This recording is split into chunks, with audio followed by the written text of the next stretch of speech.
नमस्कार बागवान साथियों। तो आज आपको परसिमन का प्लांट दिखा रहे हैं। तो आज का जो मेन टॉपिक है, तो आप इसमें देख रहे होंगे कि इसकी जो स्किन वाली प्रॉब्लम है, तो यहाँ से भी स्किन उधड़ गई है, इधर से भी है। तो भाई ने इसमें पहले लाल मिट्टी गोबर का जो लेप किया था और इस तरह से ये दिक्कत आ रही है। देखो, तो ऐसी ये दिक्कत हमारे पूरे जो कुल्लू ज़िले में है, जहाँ पे भी परसिमन लगा है।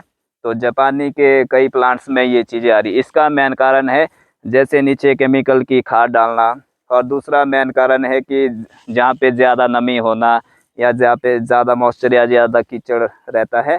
और उसके बाद है कि जैसे हम फंगीसाइड या कीटनाशक या शाइन कलर के लिए कई तरह का जो केमिकल प्लांट्स के ऊपर यूज़ करते हैं, अगर उसकी एक्स्ट्रा जो डोज हो गई तो उससे भी ये जो प्रॉब्लम आती है। उसके बाद है कि जापानी के जो प्लांट्स है वो बहुतों ने घने लगाए हैं, कम डिस्टेंस पे लगाए हैं, और इसकी जो प्रूनिंग का जो कॉन्सेप्ट है वो बहुतों को क्लियर नहीं है। तो उसमें भी ब्रांचेस घनी होती है, इसके लीफ बहुत बड़े और चौड़े होते हैं, तो उससे अंदर के जो एरिया में जो सनलाइट नहीं आती है। जैसे बारिश होती है तो ज़्यादा नमी के कारण भी ये सारी दिक्कत रहती है। और समय पे जैसे नीचे हमने इसमें पेंट किया हुआ है, तो नीचे पेंट ना होना और समय पे जो अच्छी जो स्प्रे ना होना, तो ऐसे ऐसे ये कई जो कारण है वो रहते हैं। तो ये मैंने कुछ ही कारण आपको बताए।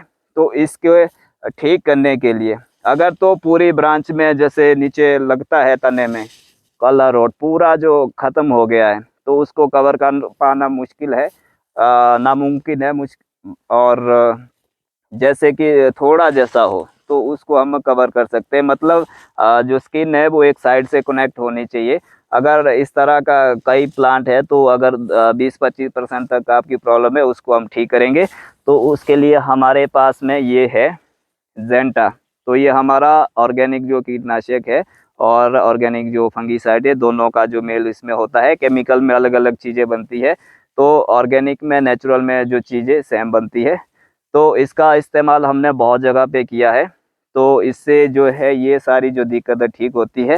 ये चाहे आपका एप्पल पे हो या किसी भी प्लांट्स के ऊपर इस तरह की दिक्कत हो, तो उससे ये ठीक हो जाता है।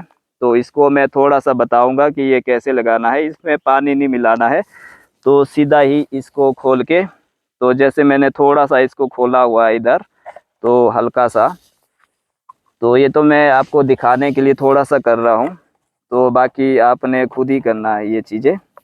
तो ऐसे जैसे हमने ये पहले साफ़ किया हुआ है, तो इसके ऊपर ऐसे ही लगा के, तो ऐसे इसको लगाना है बिल्कुल अच्छी तरह इसकी रगड़ लगानी है, क्योंकि फिर ये स्प्रेडर हो जाता है, अपने आप जो है अंदर तक जाता है। इसमें जो भी वायरल या बैक्टीरिया का जो भी इन्फेक्शन होता है, तो वो सारी चीज़ें इससे ठीक हो जाती है। तो एक बार लगाने से और 1-1.5 महीने के बाद हम फिर से इसको लगाएंगे, तो जाके ये कवर होना शुरू हो जाता है। अभी तो प्लांट डोरमेंसी में है। जैसे अप्रैल आएगा, तो अप्रैल में फिर से इसमें जैसे रस चढ़ना शुरू हो जाता है, तो वैसे वैसे जो है इसकी जो स्किन है वो आना शुरू हो जाएगी। तो ये सबसे अच्छा जो है इसके लिए है। तो सभी जो बागवान साथी इसको इस्तेमाल कर सकते हैं, क्योंकि ऑर्गेनिक है। इससे यहाँ पे कोई भी साइड इफ़ेक्ट नहीं पड़ेगा, इससे सब चीज़ें आपकी ठीक होने वाली है। अगर आप केमिकल की दवाई का इस्तेमाल करते हैं, तो चमड़ी और बढ़ेगी, उधड़ेगी और दिक्कत आती है, क्योंकि परसिमन को स्प्रे और केमिकल हल्का चाहिए और बहुत कम चाहिए, और ना मात्र के उसमें चाहिए होता है, मतलब बिल्कुल ही कम चाहिए होता है।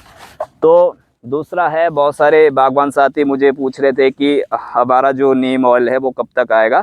तो ये हमारा नीक है, तो ये हमारा नीम ऑयल है, तो ये भी अब आ गया है। तो काफ़ी पुराना ये प्रोडक्ट है। तो इसका भी परसिमन में या दूसरे कई तरह की बागवानी में यूज़ होता है।